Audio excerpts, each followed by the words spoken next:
Shipping has always been an international branch of trade and industry. Yet the real challenge of working effectively in an intercultural setting is a fairly new development. Technological improvements have led to decreasing numbers of crews on board, putting extremely high demands on those on duty. At the same time, more and more shipping companies turn to employing a multicultural workforce. These changes challenge the effectiveness and productivity of those from different cultures working together. Some maintain that culture is not an issue. There are both good and bad workforces, and it makes no difference where they come from.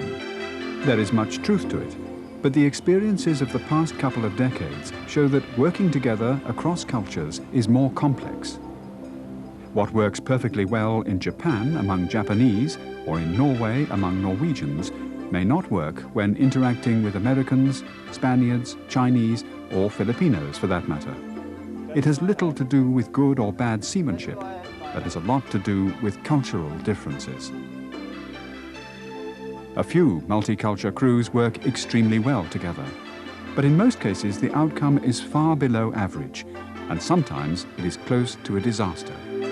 Those who succeed seem to possess so-called culture management skills. This video will identify a few of these culture management skills and will even suggest how you can learn to make use of them.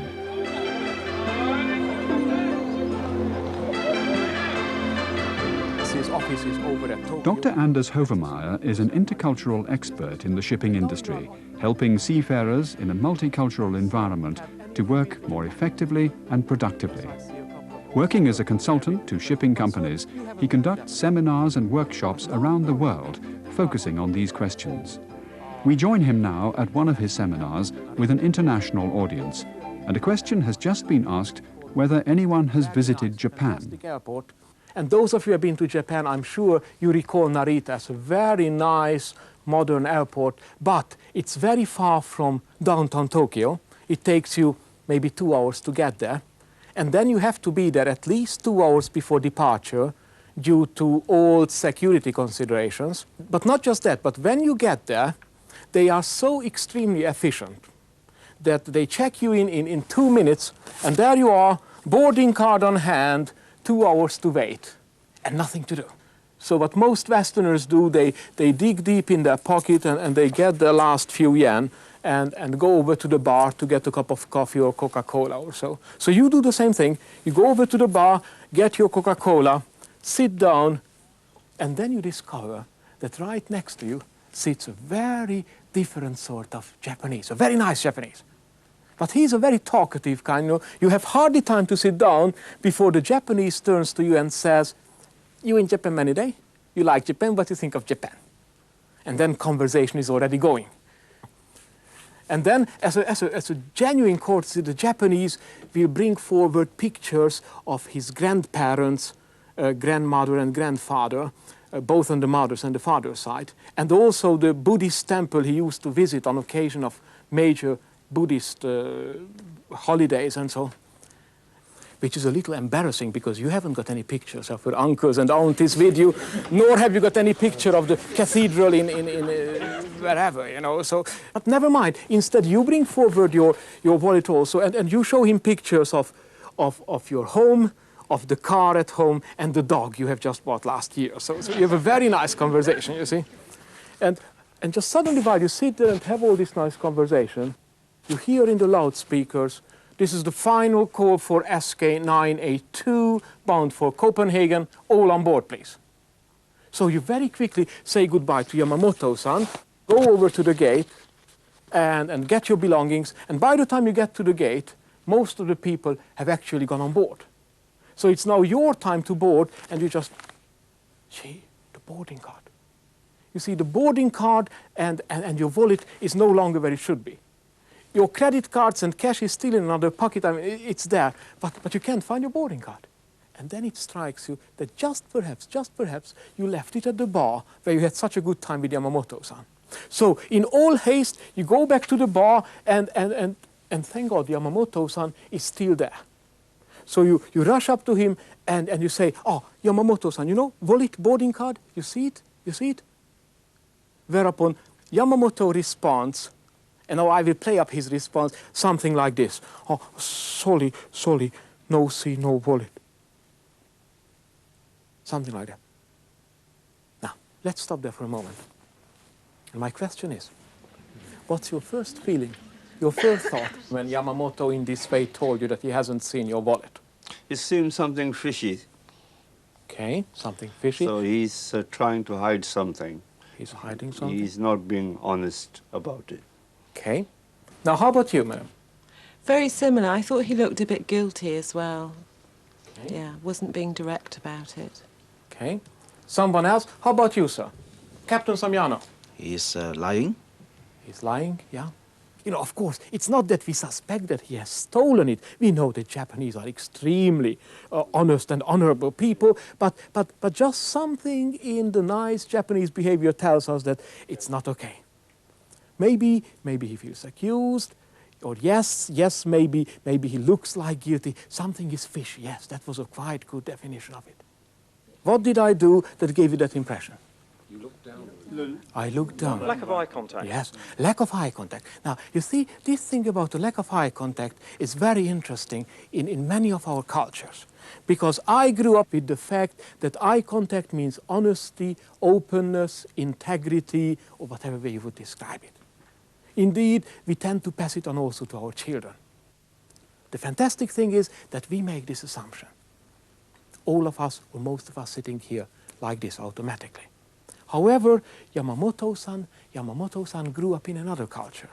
And he learned from early childhood that only a disrespectful, bad-mannered person would, in this type of a situation, please note, in this situation, like this, stare straight into the face, straight into the eye of another person who is in distress, who is in trouble. So what he does when he sees you coming, and then, you know, you are red in the face, you are very much stressed, what he does is that he brings forward his best of Japanese behavior. And with a lot of empathy, that is, with a lot of willingness to put himself in your situation, and with a lot of kindness and politeness and consideration, he tells you, sorry, I didn't see your boarding card. And of course, he wouldn't dream of looking you, staring you into the eye and the face. On the contrary, with his whole body language, he will show how sorry he is. And he will, of course, look down. Now, when Yamamoto-san, in this manner, brings forward the best of his behavior, what's our most natural reaction? You know, the Japanese is something is fishy there. I mean, look at him, he looks guilty, doesn't he? Can you see the best of his intentions interpreted by us as something less than honorable intentions and actions? What's behind it is, of course, nothing that has got to do with intelligence or experience. It has got to do with culture, management, skills. Because you see, every time people meet, what's happening is this communication process takes place where you have got a sender, a receiver, and of course the sender sends a message to the receiver by means of medium or different media, and at the same time looks for getting some feedback. But however, if you put together people across cultures, a Swede and a Japanese, an Englishman and a Norwegian, a German and a Chinese, or whatever other constellations, what will happen is that both the sender and the receiver will make use of so-called culture filters. That is, as we talk, as we communicate, I will make use of a kind of cultural glasses. I will look at you, I will perceive you, what you do, what you say, by means of these culture filters. And these culture filters are different between cultures because they simply represent our assumptions about other people's behavior. Let me illustrate. Culture filter Sweden, eye contact means honesty, openness, integrity. As we have seen, culture filter Japan, eye contact means, in this situation, being disrespectful, being bad-mannered. Or let's take another illustration. Culture filter Sweden, when a lady has two identical rings on her finger, then she is, of course, those of you who are acquainted with the Swedish culture will recognize, then she is Married? She is married, of course. One ring on engagement, another one on marriage. However, culture filters Spain or Portugal or some other European countries, when you see a lady with two identical rings on her finger, then you will know for sure that she is... Any guess? A widow? Yes, that's correct. Now, this can, of course, give rise to quite some interesting misunderstandings, yeah? Married or widow. However, if culture filters would have been only about eye contact or number of rings on the finger, I wouldn't have spent 5 seconds on it. But you see, culture filters affect also everyday interaction when we work together in a company or when we work on board a ship with a multicultural workforce. And I will now give you who sit here and also you who watch this video a chance to test yourself and see whether you also make use of culture filters, and if so. To start with, you must imagine that the situation I'm going to tell to you takes place in your country and in your culture. So, now our company has been planning to buy a subsidiary in the Netherlands for quite some time, but for a variety of reasons we haven't yet succeeded. You know, a lot of red tape and so around it. However, this morning as I got into office, all these telefaxes were on my desk, coming from our Dutch office, from Henk van Schaik there, and it says that the company outside of Rotterdam is now for sale, and we can get it if we want, but we have to act very fast on this. And while I'm just thinking whom I should give this assignment to, I recall that maybe just a few weeks ago, at a management meeting, I was told that we have just hired a young man who is an expert at cash flow analysis from one of the biggest banks in Sweden. I even recall his name. His name was Lars-Olof Larsson. So I call Lars-Olof into my office and I say, Lars-Olof, welcome to the company. I mean, I have never seen the chap before. Now you can show how good you are. Please put everything else apart, and I would like you to focus on this one. You know, just go through and do some analysis. It doesn't have to be long. 15, 20, 25 pages will be enough, but I would like to have it by tomorrow, 2 o'clock or so we can, by 3 o'clock, we can send a note to the Dutch. What is our position on this one? And I see that Lars-Olof is not happy about it. He gets a little, you know, sad, disappointed, and so, and he says, oh, Anders, I'm so sorry. You see, it's too bad because this is exactly the thing that I'm best at. However, you know, today and tomorrow, it's just not possible.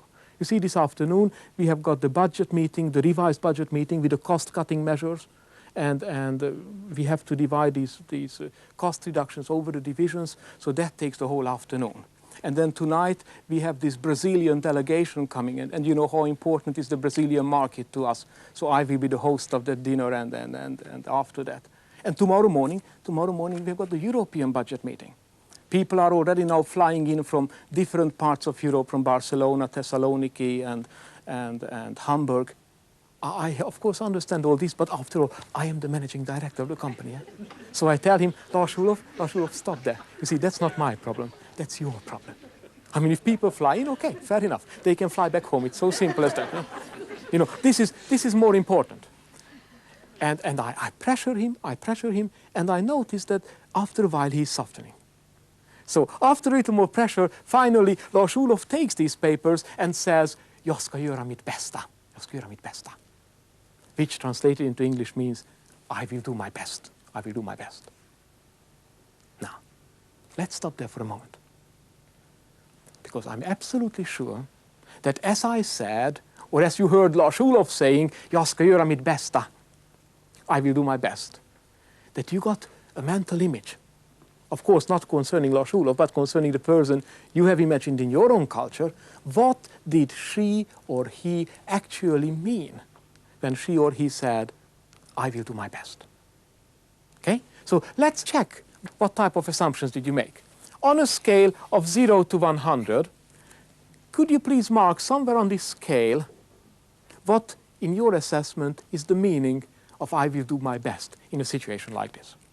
If you think it's practically a promise, you mark close to 100.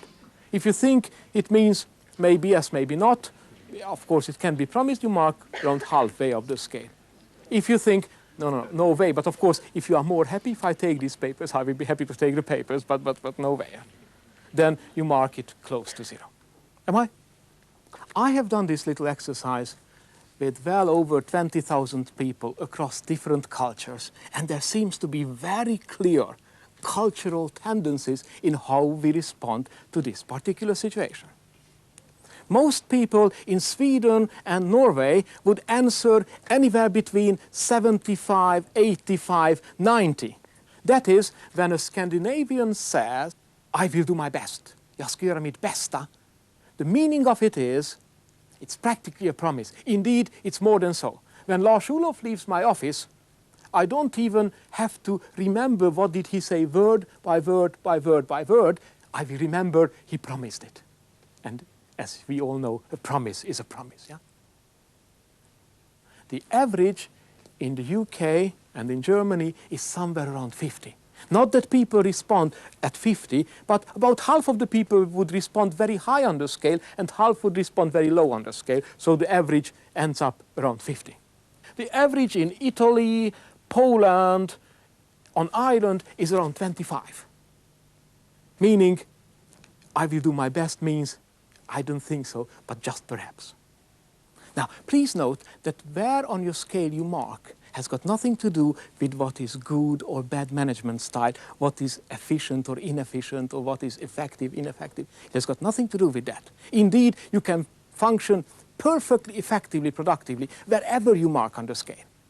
However, if we work across cultures, and I happen to mark at, let's say, 85, 90, and I have to work with people who marked around 30, then something very strange and not very constructive will happen. Namely, when I come next day at 2 o'clock and say, now, the report, please. And you tell me, oh, I'm very sorry, you know, there were some funny figures here, you know, there is no report, but of course I did my best, yeah? What will happen? Chances are that I possibly will be quite upset and very angry. But you promised, You know, why did you promise that it would be ready? And then you look at me and say, who, I? I never promised it. And that, of course, makes things even worse, yeah? Because not just that you don't keep your promises, you even lie me straight into my face. And can you see that at the same time, you stand there wondering, now, why doesn't the Swede listen to me? I mean, how can he accuse me of promising this and not keeping my promises? I never promised. Now, can you see that this makes a lot of sense? If you marked, let's say, at 20, the same words, I will do my best, plus culture filter, adds up pretty much to nothing. Now, can you see that it hasn't got to do with who is right and who is wrong, but it has got to do with so-called culture management skills. The skills that will help you that in a situation like this, never let the situation pass by without checking what was actually the meaning of I will do my best. So already in my own culture, of course, I should have stopped Lars-Olof and say, Lars-Olof, just a moment. Am I hearing you saying that it's a promise? And then if he confirms, yes, that's exactly what I said, I will do my best. Okay, then we are talking. But if Lars-Olof says, no, I just told you I will do my best. Oh, you mean that's not the same thing? No, I'm just telling you maybe yes, maybe not. And that's absolutely okay to define I will do my best by saying maybe yes, maybe not. But I must know it. I must uncover it. And the only way to do that is that I must check and check and check again. That I'm interpreting your intentions, I'm interpreting what you are saying in a correct way. This special skill is most important to those of us working on board ship. Understanding correctly what superiors or subordinates mean is an absolute must, but is not always the case. You may want to stop the video here and reflect on your own experiences or discuss with your colleagues watching with you. Does this apply to me? Does this apply to us? The accompanying booklet will help you to relate your experiences. Let's return and see what is the second skill we may need to work more effectively on board. Somewhere to Latin America. Imagine that you are a Venezuelan. Let's say with the very nice name of Manuel Borras. Okay? And you sit in a meeting of a multicultural team, and the chairman is a Belgian. And the Belgian looks at it and says, now, Mr. Boras, can you prepare the report by March 15th about the South American market?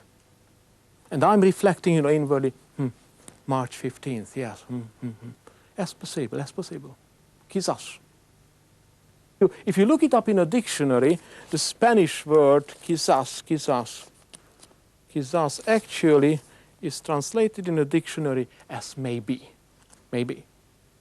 However, that may not be the proper translation of quizás. Let's check it. Let's check it again the same way as we did last time. But this time, rather than thinking about somebody else, try to think about yourself. On a scale of 0 to 100, when you say maybe, what do you mean? How about you, madam? I'm at between 55 and 60. 55 and 60, meaning that chances are quite good, or at least more than 50% that it will succeed or it will be done. How about you, sir? Max 70. 70, so even more so. You are even more certain that I will do my best means it will be done. Let's listen to some other people. What were your responses? You? 50%. Okay. How about you, sir? 80%. 80%. Yeah. Okay, so it's practically a promise. How about, do some of you perceive it as less than 50? Well, I had 15%. 15. Okay. However, there is very good international sample on this one as well. I have tested it across the globe in many different cultures, and these are some of the results of that survey. Again, Scandinavians tend to end up at the higher end of the scale, somewhere between 75, 80, or between 70 and 80. So when a Norwegian says maybe, actually the meaning of maybe is a little more than maybe. When in the UK or in Germany you hear maybe, it means maybe. Maybe yes, maybe not. In Latin America, the average tends to be far below 50, reflecting the Latin American hesitation of making firm commitments about the future. In Southeast Asia, the average is very close to 0. Maybe is a very polite way of saying, sorry, it's not possible.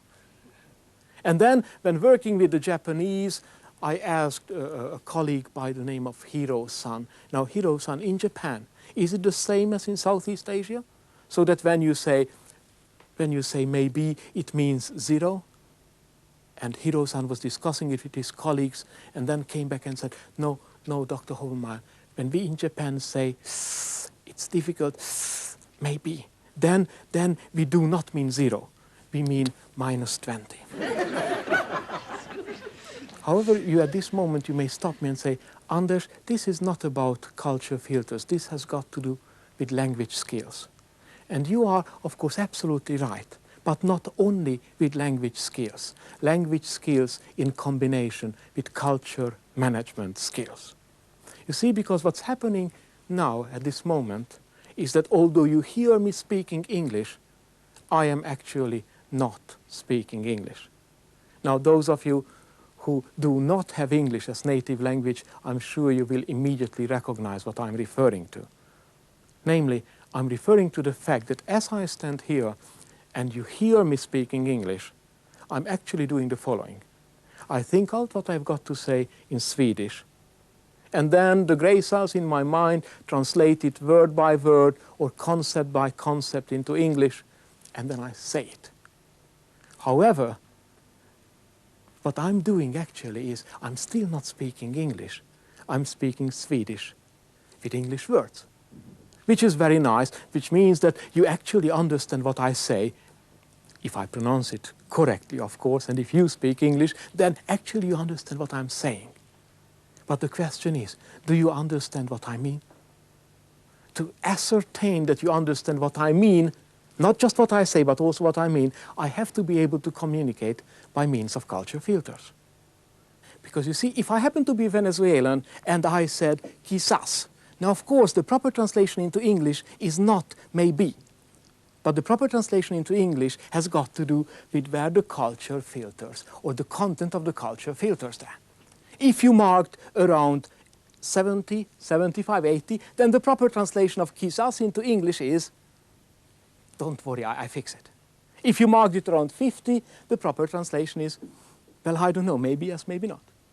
If the marked it around 25, the proper translation may be just perhaps, but I don't think so. If you marked it close to 0, the proper translation is, I'm very sorry, it's not possible, but of course it would have been nice. If you marked it at -20, then the proper translation is, forget it. That is the challenge of communicating effectively across cultures. That is implementing both culture management skill 1 and 2. While you must check and check and check again that you are actually interpreting correctly what's said to you, at the same time you must make sure that you convey your own message by means of culture management skills. Let's pause here again.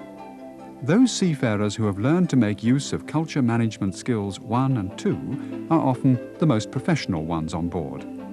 You again may want to pause the video and look at the booklet to check on some suggestions how you can improve your skills in this area. Returning to the seminar, we'll now have a chance to examine in more detail where our differences and similarities come from. In the course of the past 10 years or so, I have been asking people in many different cultures one and the same question. Namely, if you would have to characterize a person, a very fine person, a person to whom you look up to, what type of values, ideals, characteristics does this person have, qualities? People have responded to that question very differently from country to country, from culture to culture. Some people told me that generosity was the finest human value, being generous. Others suggested reliability in terms of being trustworthy, somebody on whom you can depend. Somebody else told me it's not possible to summarize it in one word, but said to honor my parents, that is the finest human value. Somebody else said honesty. Again, somebody said being successful or success itself is the finest value. Others said loyalty. Loyalty in terms of, like being a loyal friend, like friendship. Somebody you can depend on. Again, somebody said, love my country. Oh, I said, that's the same as patriotism. No, the person said, no, it's better to say to love my country. Somebody else said respecting others. Somebody else said openness, to be always open, straightforward. That's the finest human value. Again, somebody else said being religious, being God-fearing. That's the finest thing. Somewhere else people suggested harmony being the finest value. Now that's a little difficult to conceptualize, but what they meant by that was to behave in such a way that you should never hurt somebody else's feelings. Somebody else suggested fairness is the finest human value. Others again said hospitality. No, I said hospitality. Oh yes, they said not just receiving guests. That's not what we mean. But always opening your home to people you know as well as to strangers for up to 3 days. No more than 3 days, but up to 3 days. They said that is the finest value. Somebody else said courageous. That is what really characterizes a real fine person I'm looking up to. My question to you is, could you just take a couple of seconds now, and from this list of 14 values, please select the 2 most important ones for you in your assessment that you feel these are the finest human values, or 3 if you can settle on 2. And then I would like to ask you here in the audience, as well as you watching the video, a much more difficult task. Namely, our list is a little too long. We have to shorten it. You see, 14 are about 4 too many. If I would ask you to shorten the list, which would be the values that you would feel quite comfortable with discarding? From this list of 14 values, which you'll also find in the booklet, please select the 2 most important to you. And if you want to make the list shorter, to 10 items, which of the 4 would you remove from the list? Let's now return to the seminar and see what were the choices of some of those participating. Kindness. Okay. Now, let me hear some affairs. What did you put on the top of your list? I put reliability and trustworthiness on top of my list. Why? What are the reasons for it? What's the explanation for it? Well, we could not possibly work effectively or positively with the person we don't trust. Okay. And second on my list is loyalty and friendship. Why that? Yeah. We do our job by the books, by laws, by regulation. But there are times that we are required to do job which is almost beyond our capabilities. So an extra effort, an exceptional effort should be there to get the job done. And with loyalty and friendship, we will do it. How about you, madam? I selected honesty, and that I selected because telling the truth is important to me, and that's one of my major values. And fairness, because it's important that people are treated in an equal manner. Okay. First of all, I had my number one priority as honesty, fairness, and kindness, and also maximum efficiency. For the simple fact, if you are contemplating on maximum efficiency, you will conclude your duties quite efficiently and would not leave anything behind for those who are behind. Now, how about you, sir? Well, and I come from China, and one was a child, one was a kid, and we educated by the government, right? So the simple thing is, first of all, you have to love your country, love your people, right? Once you go these things, then you'll be able to love everything. Let's just stop there for a moment and bear in mind that the things you selected as the finest values, the ones that you have put on the top of your list, please remember that they are values, ideals, attitudes. They do not automatically tell us how you behave. I mean, if you happen to put, let's say, honesty and respect on your top of your list, it doesn't mean per definition that always, in every circumstances, you are an honest and respectful person. However, it does tell us that you may make use of the values of honesty and respect when you judge other people, when you assess other people. So it doesn't tell us how we are, but it tells us, it's like a kind of a measuring tape or a measuring stick.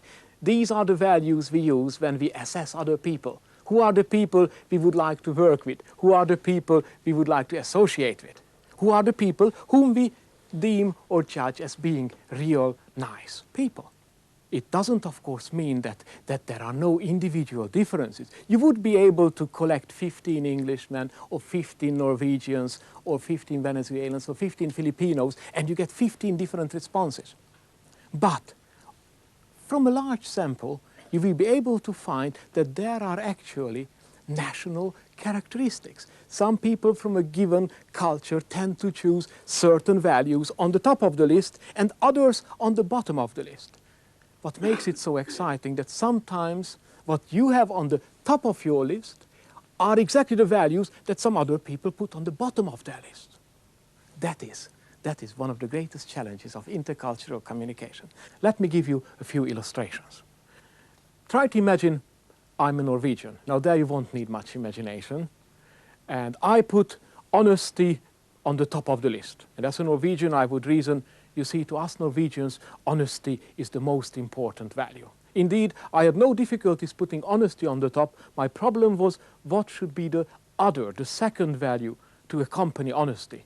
And first, I thought of reliability, but then I changed it to respect, because I feel that it's better if people respect each other. It's very nice to be reliable, but respect is even more important. So, honesty and respect. As far as the bottom of the list, that was much easier. There I put being religious, honoring my parents, being successful, love my country, generosity, hospitality. Do you need more? I can throw away as many as needed. It's the top ones that were the very difficult ones. Try to imagine that I'm a very nice, well-behaving Thai. And I put on the top of my list harmony. Indeed, I would reason something like this. When you explain the meaning of harmony, I understood it immediately. Indeed, I would say that perhaps it's a Thai definition, that you should never hurt somebody else's feelings. Indeed, in the Thai language, we have a word for it. We would say kreng chai.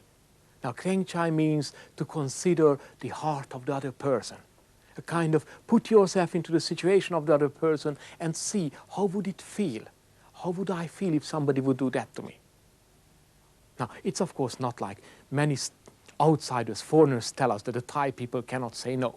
That's rubbish. Of course we can say no, but not in a situation when I want to consider your feelings, not in a situation where I want to be kind and polite to you. Then I would like to maintain harmony in our relations. Now, when it comes to throwing away things, I had it quite difficult. I think openness that I can do without. Indeed, I don't think openness is a very good value. But apart from that, it was a little difficult. Because maybe I would hurt your feelings if I throw away something that you considered very valuable. So maybe I would just stick to one to throw away. Now, imagine I'm a Dutchman. That again shouldn't be very difficult. Because as a Dutch, I put eerlijk zijn. Now, eerlijk zijn means, in English, honesty and openness on the top of my list. Indeed, I would say openness is more important than honesty. It means always tell you exactly what you feel and think. Don't have to consider the other person, just openly and honestly. That's the best value. Let's stop it there. As you see, this was just a very short illustration how what you put on the top of your list or what you discard is likely to affect the way you behave in everyday international business when you have to work with a multicultural workforce or when you have to work across cultures. And in those situations, the only way of not just surviving but blooming in that context is making use of culture management skills.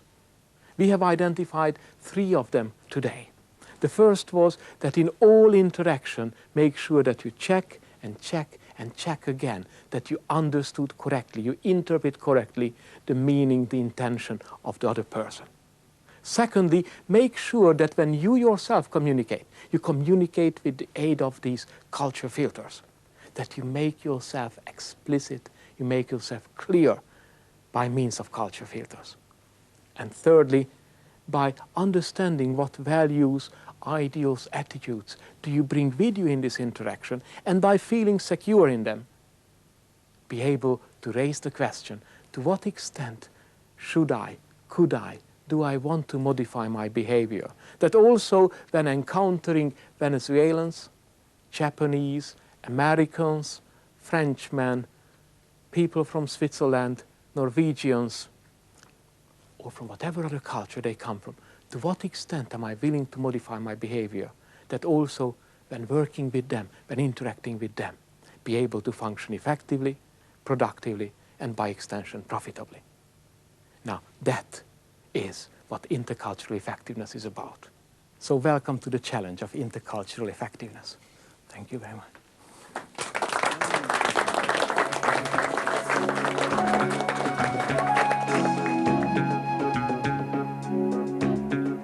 There is no right or wrong way. It's learning to tolerate and understand the fundamental differences between nationalities and their way of dealing with the situations. Showing consideration together could help in producing a pleasurable working environment, helping to reduce the culture gap.